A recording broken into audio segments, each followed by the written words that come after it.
Praise the Lord, everyone. Let's continue the book of Daniel, chapter 3.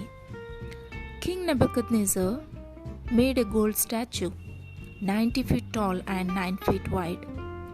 Then he set it up on the plain of Dura in the province of Babylon.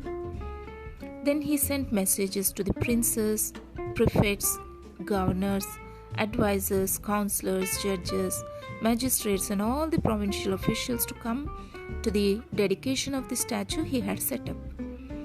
When all these officials had arrived and were standing before the image King Nebuchadnezzar had set up, a herald shouted, "People of all races and nations and languages, listen to the king's command. When you hear the sound of the horn, flute, zither, lyre, harp, pipes, and other instruments, bow to the ground to worship King Nebuchadnezzar's gold statue. Anyone who refuses to obey will immediately be thrown into blazing furnace." So all that sound of the musical instruments, all the people, whatever their race or nation or language, bowed to the ground and worshipped the statue that Nebuchadnezzar had set up. But some of the astrologers went to the king and informed on the Jews. They said to the king Nebuchadnezzar, "Long live the king!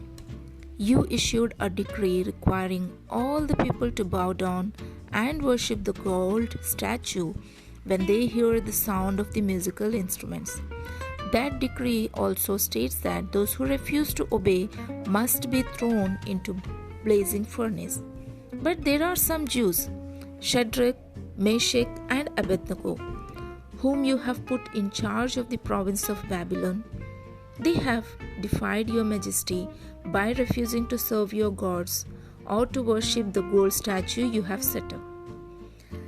Then Nebuchadnezzar flew into a rage and ordered Shadrach, Meshach, and Abednego to be brought before him. When they were brought in, Nebuchadnezzar said to them, "Is it true, Shadrach, Meshach, and Abednego, that you refuse to serve my gods or to worship the gold statue I have set up? I will give you one more chance.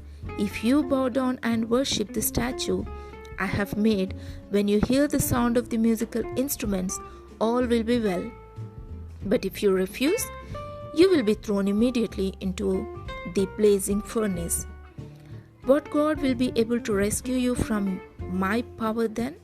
Shadrach, Meshach, and Abednego replied, "O Nebuchadnezzar, we do not need to defend ourselves before you. If we are thrown into blazing furnace, the God whom we serve is able to save us. He will rescue us from your power, your majesty. But even if he doesn't, your majesty can be sure that we will never serve your gods or worship the gold statue you have set up." Nebuchadnezzar was so furious with Shadrach, Meshach, and Abednego that his face became distorted with rage. He commanded that the furnace be heated 7 times hotter than usual. Then he ordered some of the strongest men of his army to bind Shadrach, Meshach, and Abednego and throw them into the blazing furnace. So they tied them up and threw them into the furnace fully clothed. And because the king in his anger had demanded such a hot fire in the furnace, the flames leaped out and killed the soldiers as they threw the 3 men in. So Shadrach, Meshach, and Abednego, securely tied, fell down into the roaring flames. But suddenly, as he was watching, Nebuchadnezzar jumped up in amazement and exclaimed to his advisors, "Didn't we tie up 3 men and throw them into the furnace?" "Yes," they said, "we did indeed, your majesty." "Look," Nebuchadnezzar shouted, "I see 4 men unbound walking around in the fire. They aren't even hurt by flames, and the 4th looks like a divine being." Then Nebuchadnezzar came as close as he could to the door of the flaming furnace and shouted, "Shadrach, Meshach, and Abednego, servants of the Most High God, come out, come here."